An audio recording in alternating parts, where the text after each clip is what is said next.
Bonjour tout le monde, bienvenue pour cette deuxième partie. J'espère vous trouver toujours en forme. Moi, je vais vous parler encore aujourd'hui des équipements de protection individuelle, donc des EPI. Mais cette fois-ci, je vais vous parler de tout ce qui est textile et plastique. La dernière fois, je vous avais parlé de tout ce qui était métallique avec une durée de vie limitée. Mais attention à l'utilisation, aux chutes effectivement, et puis au conseil des utilisateurs, des constructeurs, pardon. Aujourd'hui, je vous parle du coup, je vais commencer par le casque qui fait partie de la catégorie 2 de tout ce qui est risque de glissade et du coup protection de glissade et seulement de glissade. Je vais vous expliquer pourquoi. Le casque obligatoire aujourd'hui en falaise, pas encore en salle, mais ça va venir.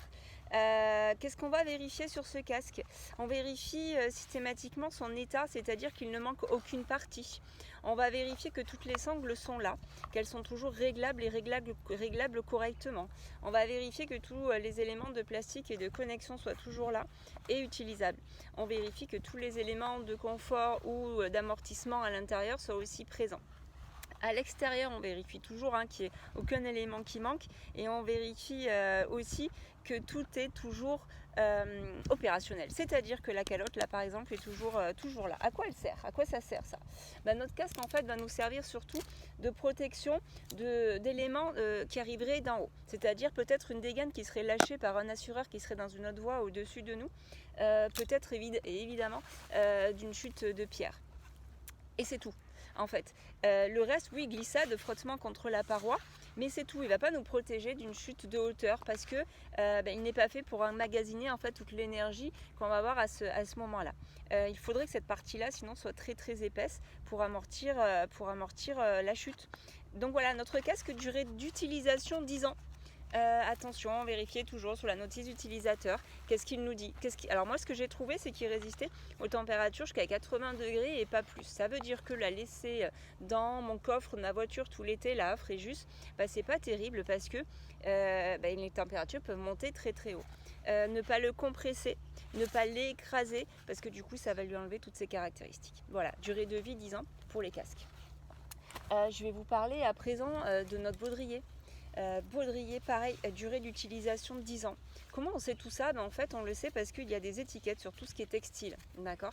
Il y a des étiquettes, il y a une petite étiquette aussi dans le casque, bien sûr, où il est noté en fait sa date de fabrication.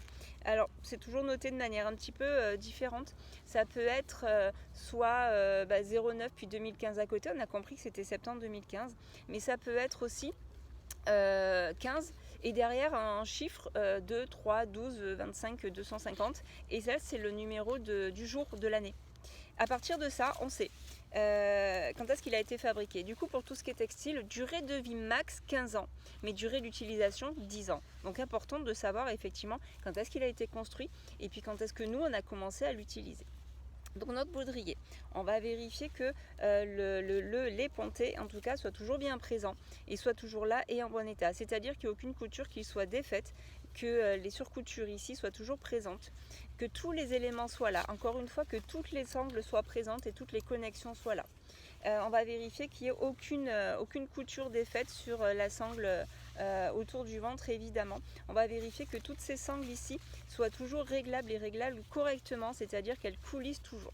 Pareil pour tout ce qui est textile, suivant le textile, effectivement, moi j'ai vu à chaque fois des températures max à 50 degrés et pas plus. Attention à l'entretien, au lavage, on les nettoie à l'eau et puis au savon.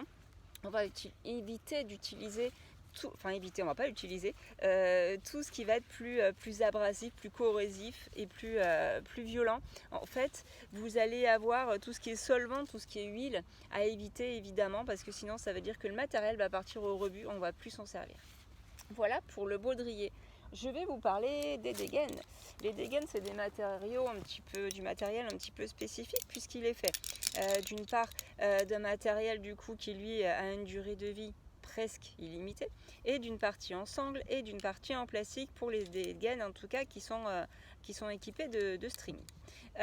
Pareil, vous avez des étiquettes là-dessus, donc à chaque fois ces étiquettes, il ne faut pas les couper, évidemment on va les laisser. Vous avez aussi la date de fabrication, celle-là par exemple c'est 2012, elles arrivent à la fin. D'autres sont de 2015, etc. J'ai 3-4 jeux et elles ont toutes des durées de vie pour les sangles différentes. Alors celle-là, En plus, j'ai collé un scotch, ce qui n'est pas très intelligent parce que je ne sais pas en fait ce qu'il y a à l'intérieur. Bon, je voulais juste les reconnaître sans les mélanger avec ceux de mes collègues, mais en réalité, effectivement, je ne sais pas trop ce qu'il y a dans ce scotch et du coup, ça peut peut-être abîmer mon textile. Voilà, donc on va à ce moment-là tout simplement enlever les mousquetons qu'on va pouvoir garder et puis changer les sangles et les strings. Attention au remontage, évidemment, dans les monter correctement. Donc voilà pour leur particularité assez dégaine. Attention à savoir toujours qu'est-ce qui s'est passé avec votre matériel, quand est-ce qu'il y a eu des chutes très importantes, des expositions à trop haute température, etc. etc. Ça, j'en reparle un tout petit peu après. Donc maintenant, je vais vous parler aussi de nos vaches et puis de nos cordes, très importantes. Donc nos cordes, elles vont éviter la chute de hauteur bien sûr, mais elles vont aussi l'amortir. Ça, je vous donne rendez-vous dans la troisième partie de ces petites explications, puisqu'on va parler de facteurs de chute. Alors les cordes, moi je vous parle que des cordes. Les cordes à simple, celles qu'on va utiliser le plus couramment sur une voie de une longueur, d'accord, qui sont reconnaissables avec un petit 1 sur justement leur notice ou sur l'embout que j'ai plus moi. Ces cordes-là, on va en prendre soin aussi. On va éviter de laisser des nœuds dessus. Toujours, on va les défaire pour les laisser vivre le plus possible. On va éviter de les exposer à trop haute température, 50 degrés max pour tout ce qui est cordage. On va éviter de on peut les laver, tout à fait, mais on va éviter de les mettre en plein soleil pour les faire sécher. Quand on les utilise, bien évidemment, elles seront au soleil, mais dès qu'on peut, on va les stocker dans des endroits à l'ombre. On les lave, ok, pas de souci, avec du savon, de l'eau, comme pour les baudriers. Il existe des brosses aussi, juste pour les nettoyer et enlever toutes les saletés qui se seraient mises sur la corde, mais on va éviter encore une fois tout ce qui est solvant, huile, etc. etc. Nos cordes, on va vérifier qu'elles soient toujours utilisables. On va tout simplement toutes les passer du début jusqu'à la fin, et on va s'apercevoir qu'il y a peut-être des endroits où elle est très souple et puis d'autres endroits où elle va être très dure. Si c'est très dur, c'est qu'il y a eu des chocs, c'est qu'il y a eu des frottements à cet endroit-là, et peut-être à d'autres aussi. Du coup, cette corde, il faudra penser à ne plus l'utiliser. Attention aux fabricants, encore une fois, il y a des fabricants qui vous les garantissent 2 ans, qui vous les garantissent 3 ans, mais qui va conseiller de les utiliser peut-être pendant 10 ans max, ok, mais s'il y a une utilisation intensive, ce sera peut-être que de 1 an. Une utilisation très intensive à demeure, en salle, ce sera que non. Si vous les utilisez de manière plus permanente, en tout cas, de manière très moyenne, mais en tout cas, je sais pas, 3-4 fois par semaine, vous allez l'utiliser que 3 ans. Et puis peut-être 5 ans si c'est plus occasionnel. Et d'autres cordes, on va vous dire, ok, pour 10 ans, l'utilisation occasionnelle, ça marche. Donc attention, vérifiez toujours cette fameuse notice d'utilisation.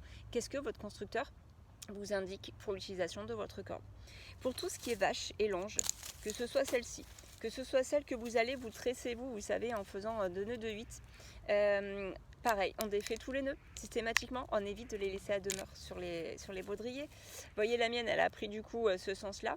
On nous conseille, effectivement, c'est confortable, c'est bien, elle ne me gêne plus du tout. Mais en tout cas, effectivement, elle a pris cette forme-là. Donc, elle force toujours au même endroit. Du coup, il faut que je la laisse vivre. Là, pendant le confinement, par exemple, toutes mes cordes, toutes mes sangles, etc., je les ai toutes défaites, en fait, et puis je les laisse vivre dans des sacs. Comme ça, elles reprennent leur forme. Ça leur évite de faire des petits aiguilles, de faire des nœuds, vous savez, quand on les utilise. On va les laisser vivre, tout simplement, ces cordes-là.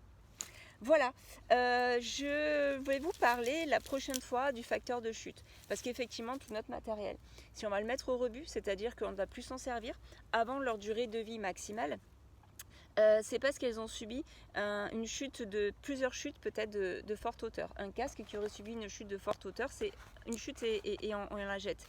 Alors les cordes, c'est pareil, à voir suivant votre constructeur. Tout ce qui est longe, tout ce qui est vache, c'est la même chose. Certaines, alors celle-là par exemple, ces sangles-là, facteur 1, elles n'aiment pas du tout, elles cassent directement de toute manière. Donc tout ce qui est cousu, attention.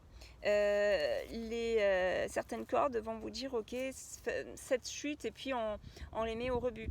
Et puis d'autres peut-être ce sera qu'une en fait.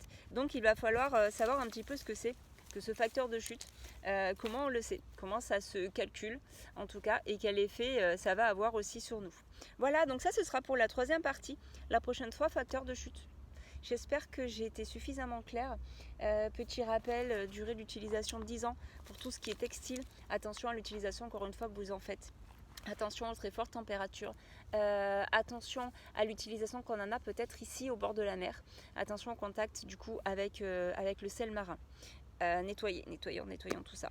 Autre limite pour tout ce que j'ai parlé du coup, que ce soit métallique ou que ce soit textile, vérifiez les règles aussi, tout simplement, parce que la réglementation peut changer et du coup même un matériel, un mousqueton qui serait encore en très bon état et utilisable, peut-être que celui-là, on n'a plus le droit de l'utiliser finalement parce qu'on s'est aperçu qu'il avait des limites niveau réglementation. On sera tout simplement plus couvert si on continue d'utiliser ce matériel-là. Voilà, je vous souhaite une bonne continuation. Prenez soin de vous et puis du coup à très bientôt et à très bientôt pour cette troisième partie. Bon après-midi.